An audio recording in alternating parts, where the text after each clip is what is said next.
Hello students, good morning. Today we start new chapter of the SST, Socialism in Europe and the Russian Revolution. Second chapter of history class 9th. Okay.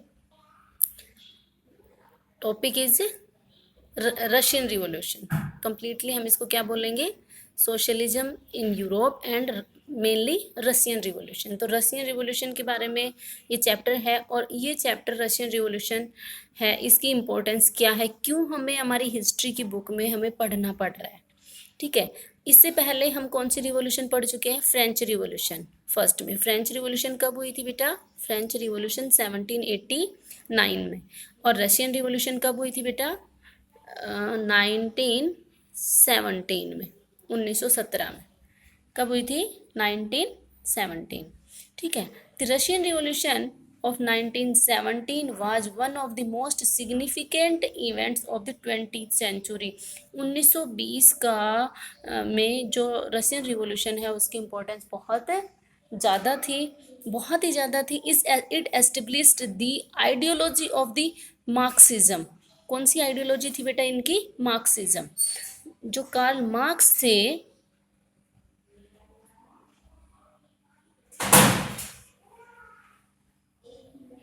It means जो Russian revolution में जो change आया था, वो changes था वो Karl Marx के ideology पर डिपेंड था. कार्ल मार्क्स किसके अगेंस्ट में थे बेटा? कैपिटलिस्ट के, बिल्कुल एकदम अगेंस्ट में थे कैपिटलिस्ट के. ठीक है. और यह जो रिवॉल्यूशन है, यह रिवॉल्यूशन, ग्रेट रिवॉल्यूशन जो आपकी फ्रेंच रिवॉल्यूशन हुई थी उसके बाद में, मतलब पूरे वर्ल्ड को अफेक्ट करने वाली रिवॉल्यूशन थी कि इस आइडिया का भी जो इम्पैक्ट था वो पूरे वर्ल्ड पर पड़ा था. ठीक है. और ये रिवॉल्यूशन बेटा 2 पार्ट्स में हुई थी, 2 टाइम्स या 2 स्टेजेस में हम इसको बोल सकते हैं. पहले जो स्टेजेस थी, फर्स्ट स्टेज वो क्या थी?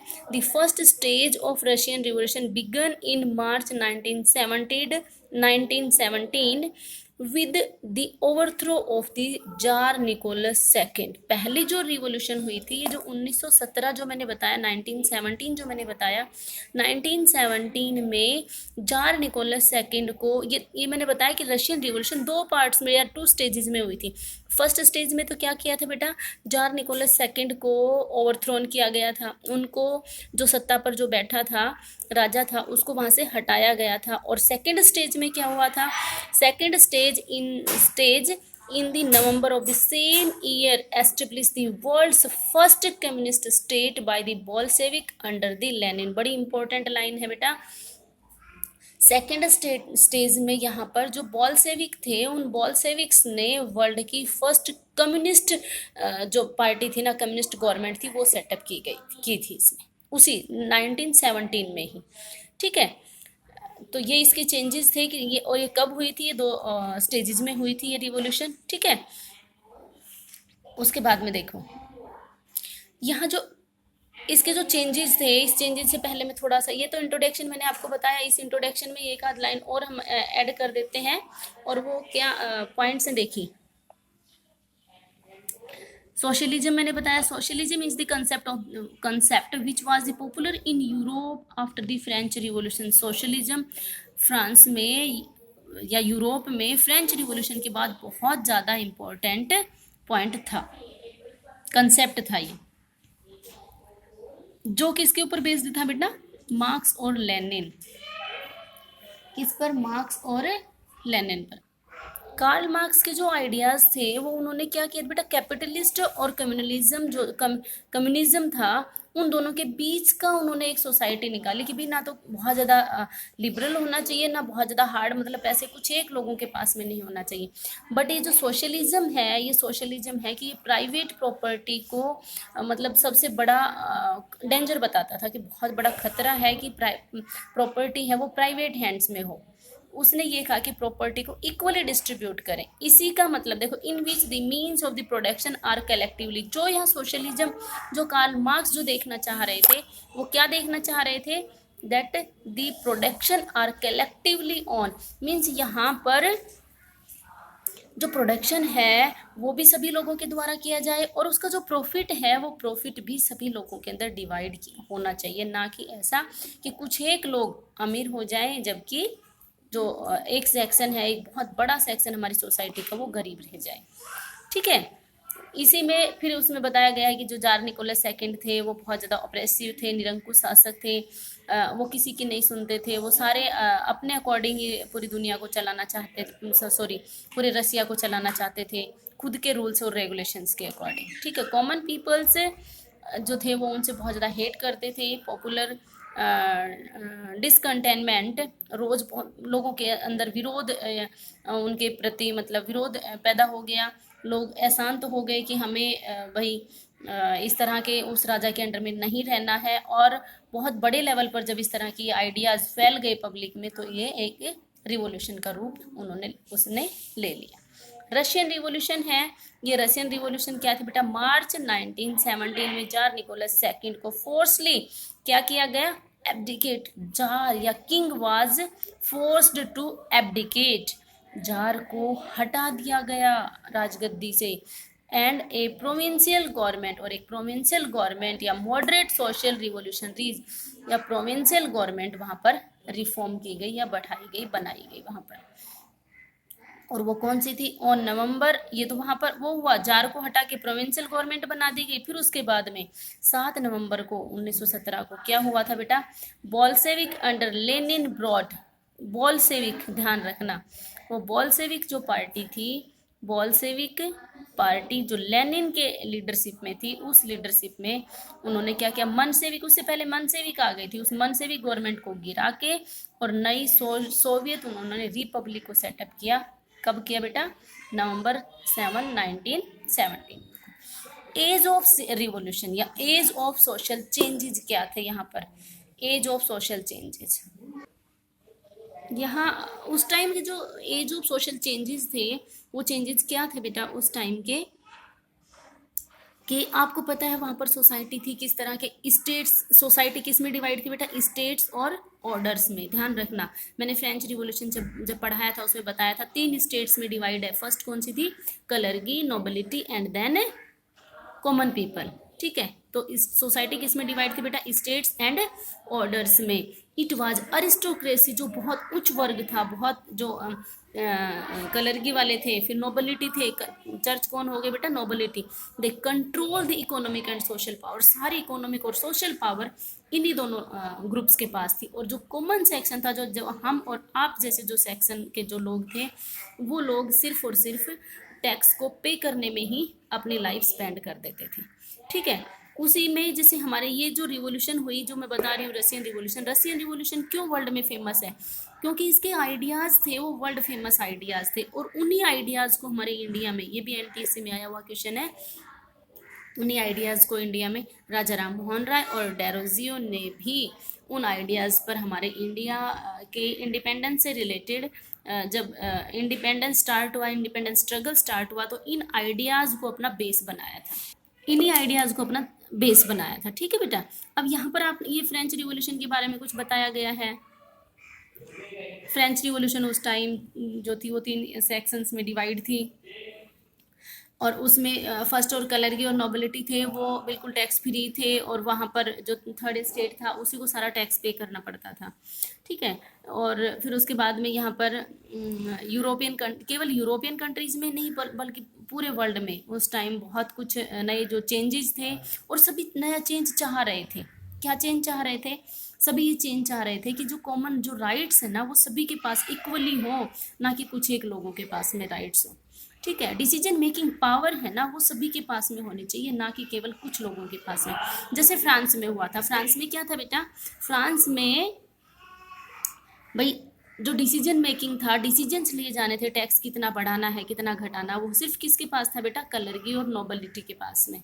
जबकि जो कॉमन सेक्शन था उसके पास में कोई राइट नहीं था कि वो कुछ भी बोले या अपोज करे उनका। उनको सिर्फ क्या करना होता था, जितना टैक्स बढ़ा दिया उस टैक्स को पे करना होता था।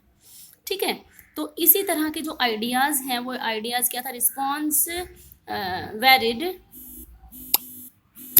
Response varied from those who accepted the some changes was necessary, जो चेंजेस चाह रहे थे वो जरूरी भी था, but wished to gradual shift, उसमें से बहुत सारे आइडियोलॉजी, बहुत सारे विचारधाराएं निकल के आई, और वो विचारधाराएं कौन सी थी बेटा, लिबरल्स, रेडिकल्स और कंजर्वेटिव्स। ये इसमें बताया गया, इनको हम डिटेल में पढ़ते हैं। यहाँ पर लिबरल्स कौन थे, कंजर्वेटिव्स कौन थे और रेडिकल्स कौन थे। देखो बेटा, लिबरल्स, फर्स्ट आइडियोलॉजी आती है लिबरल्स की। अब लिबरल्स कौन थे बेटा, liberals look to change in the society. इनको तीनों को डिफाइन, ये पूरा चैप्टर है, कंप्लीट रशियन रिवॉल्यूशन है, वो इन तीनों आइडियोलॉजी पर बेस है। पहले इसको बहुत ध्यान से समझ लेना, फिर आपको चैप्टर समझ में आ जाएगा। ठीक है, तो बेटा पहले हम पढ़ रहे हैं, अभी क्या पढ़ रहे हैं, पहले हम पढ़ रहे हैं बेटा सिर्फ लिबरल्स के बारे में, लिबरल्स के बारे में। तो लिबरल्स कौन है, liberals want to change in the society but they wanted the nation which tolerated all religion। ये चेंज तो चाह रहे थे, पर एक ऐसा चेंज चाह रहे थे कि सभी धर्म वहां पर इक्वल हों। They oppose uncontrolled power of dynastic rulers, जो वहाँ के डायनेस्टिक जो रूलर्स थे, उन रूलर्स की अनकंट्रोल्ड पावर के भी अगेंस्ट में थे, ध्यान रखना। They wanted the safeguard the right to individual against the government. ठीक है, मीन्स वो क्या चाह रहे थे, दे वांटेड, वो चाह रहे थे safe guard the rights of the individual, सभी राइट्स, भाई इंडिविजुअल्स को राइट मिले।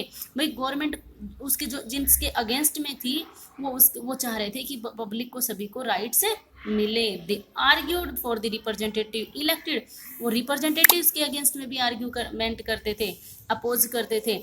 इलेक्टेड पार्लियामेंट गवर्नमेंट, वो क्या चाह रहे थे, इलेक्टेड पार्लियामेंट गवर्नमेंट हो, subject to law interpreted by the well trained judiciary.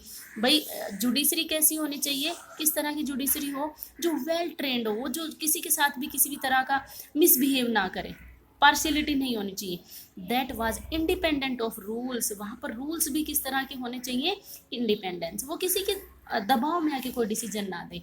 And officials, they did not believe in the universal, ध्यान रखना, जो लिबरल्स थे, liberals they want to change in the society but they against the universal adult franchise and man of property mainly। ध्यान रहे, universal adult franchise के बिल्कुल against में थे, और वो क्या चाह रहे थे, felt man of property mainly should have the vote, means केवल प्रॉपर्टी होल्डर्स को वो राइट टू वोट देना चाह रहे थे। Also did not want vote right to vote for womens, और वो वुमेन्स को भी वोट देना नहीं चाह रहे थे। इट मीन्स भाई एक तो वो ना तो फीमेल्स को राइट टू वोट देना चाह रहे थे, और मेल्स में भी उनको देना चाह रहे थे जिन जो प्रॉपर्टी होल्डर्स हैं या टैक्स पे कर रहे हैं।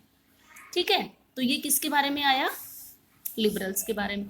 रेडिकल्स क्या चाह रहे थे, radicals wanted a nation in which government was based on the, अगर इसके बारे में मैं वैसे बताऊँ आपको कि रेडिकल्स कौन थे, तो radicals they want to change in the society, means sudden change in the society.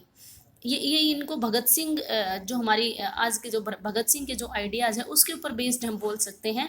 तो जो रेडिकल्स हैं, वो रेडिकल्स सोसाइटी में ड्रास्टिक चेंज चाह रहे थे। देखो, wanted in which government was based on majority of the countries population. ध्यान रहे, यहाँ पर ये इनडायरेक्टली क्या चाह रहे थे बेटा, रेडिकल्स डेमोक्रेसी। भाई मेजोरिटी पर किस तरह से बेस होगी, जब भाई इलेक्शंस होंगे या इलेक्टेड रिप्रेजेंटेटिव्स होंगे।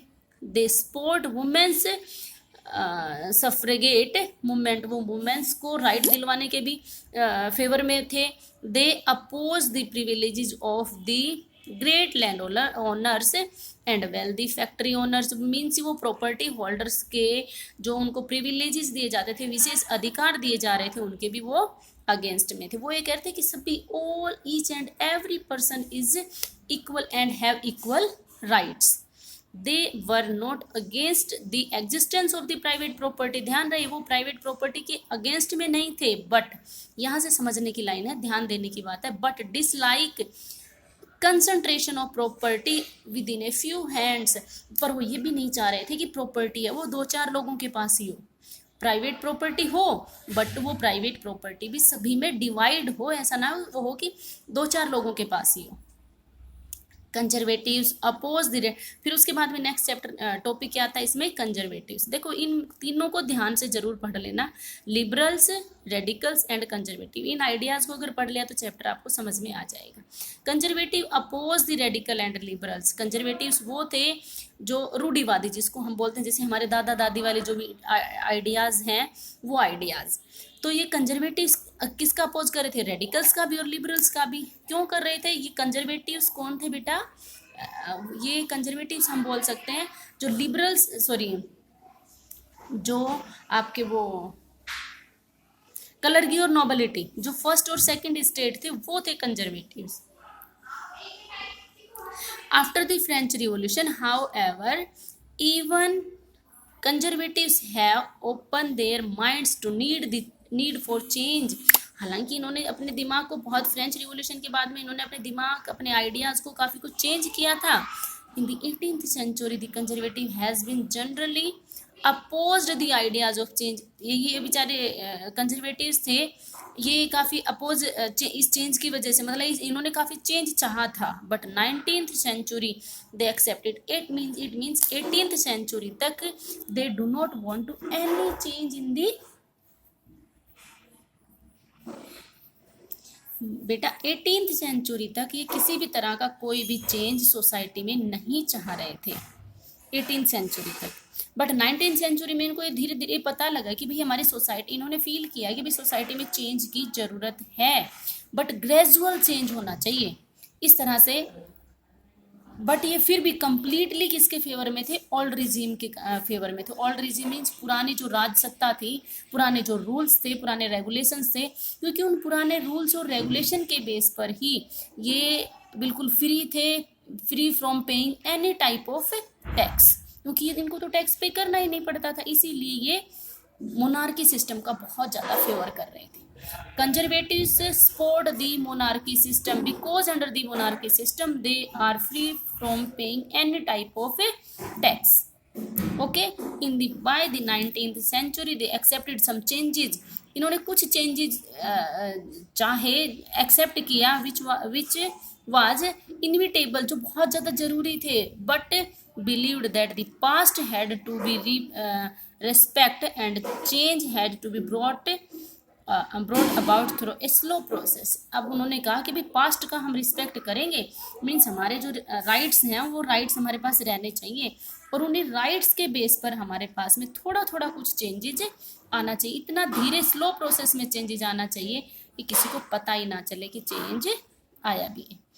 अच्छा, लिबरल्स वर, बेटा ये इसमें liberals were different from the Democrats. Democrats believe in universal adult franchise. वो किस तरह से लिबरल्स चेंज थे, अलग थे डेमोक्रेट से, क्योंकि डेमोक्रेट्स यूनिवर्सल एडल्ट फ्रेंचाइज में बिलीव करते थे और वहीं पर लिबरल्स नहीं करते थे। Liberals did not want to right to vote women and poor. ये ध्यान देने की बात है, यहाँ पर वो चाहते ही नहीं थे कि इनको राइट मिले, गरीब और महिलाओं को राइट नहीं मिलना चाहिए।